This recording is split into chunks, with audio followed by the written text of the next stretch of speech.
Namaste, my name is Sarala Thapa. Today I am going to be talking about the ongoing border dispute between India and Nepal. I will be addressing this matter mostly in English because it is an international concern and I feel like everyone should understand this. So I would like to apologize to all our Nepali audience who has a preference for Nepali language, but I hope you understand why we are addressing this matter in English.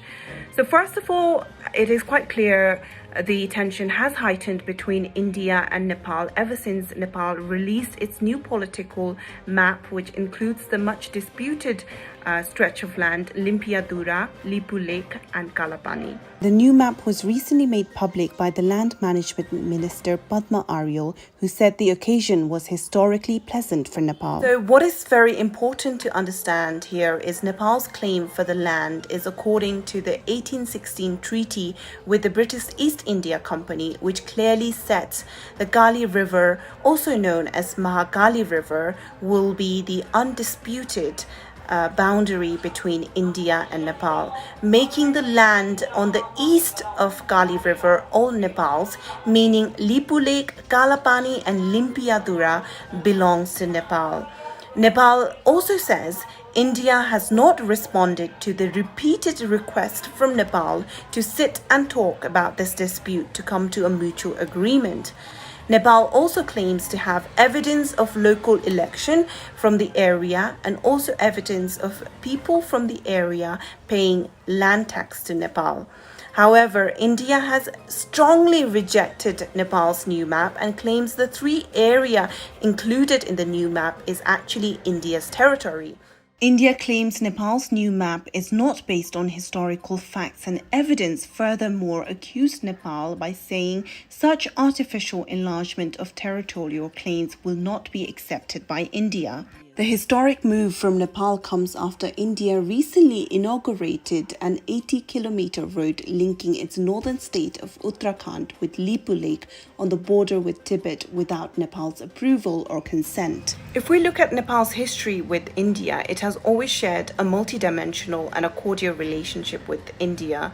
Nepal is surrounded by India in three sides and has 26 district borders attached with India, and it also shares an open international border with India, meaning Indians are allowed to come to Nepal and work and vice versa, Nepalis are allowed to go over to India and work.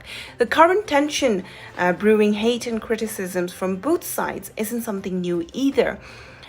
Key to the disagreement over Kalapani is the origin of Gali River. It is a battle over the historical accuracy of the disputed areas between India and Nepal and its ownership of the nearly 330 square kilometer of tri-junction land with India and China. The Nepal-India border was outlined in 1816 by the Sugauli Treaty, which was signed between the British East India Company and the King of Nepal following the Anglo-Nepalese War. The maps issued by the British between 1816 and 1860 backs up Nepal's claim, but there is a slight confusion. When maps issued afterwards from 1880 started to change the origin of Gali River and changed the name of the river originating from Limpiadura as Kuti Yangti. This is where Nepal needs to question why has the origin of the river been changed and why has the name of the river been changed?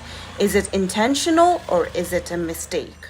There have also been false allegations without any proof from some Indian media with sweeping assumptions that China is behind Nepal publishing and reclaiming Nepal's land. The Indian Army Chief General was quoted saying, "There has never been any problem in the past. There is reason to believe that they might have raised the issues at the behest of someone else, hinting that China's hand was behind the protest."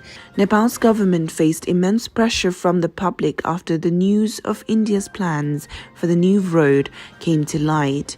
Nepal and India ran into diplomatic trouble as Nepal strongly objected the decision to build a road through territory at the Lipu Lake Pass, claiming it is a breach of an agreement reached between the two countries to discuss the matters. Previously, Nepal has also objected to India's new edition of its political map to take into account the bifurcation of Jammu and Kashmir. The new Indian map showed the Kalapani territory, including Lipu Lake Pass, as Indian territory. We also need to understand what is India's interest. If we look at the history of India and Nepal, India has had an army base in the Kalapani region near Lipu Lake Pass since the early 1950s. Nepali government have repeatedly requested India to remove the post and return the land to Nepal, but India has stayed put. India has kept its army installation in Kalapani as the area is of high strategic value to India. The high ground of India's army post allows it to monitor the highland passes with Tibet far into the distance. Then there is the economic logic. Since 2009, India and China have tried to develop Lipu Lake Pass as a bilateral trade route by bypassing Nepal. Another reason for India's interest in Kalapani is religious. Prime Minister Narendra Modi wants to make a direct route for the thousands of Indians who visit Mansarovar, believed to be one of the holiest Hindu religious sites. To resolve the territorial issue, Nepal is very keen on presenting all the historical evidence and holding a bilateral talk with India as soon as possible.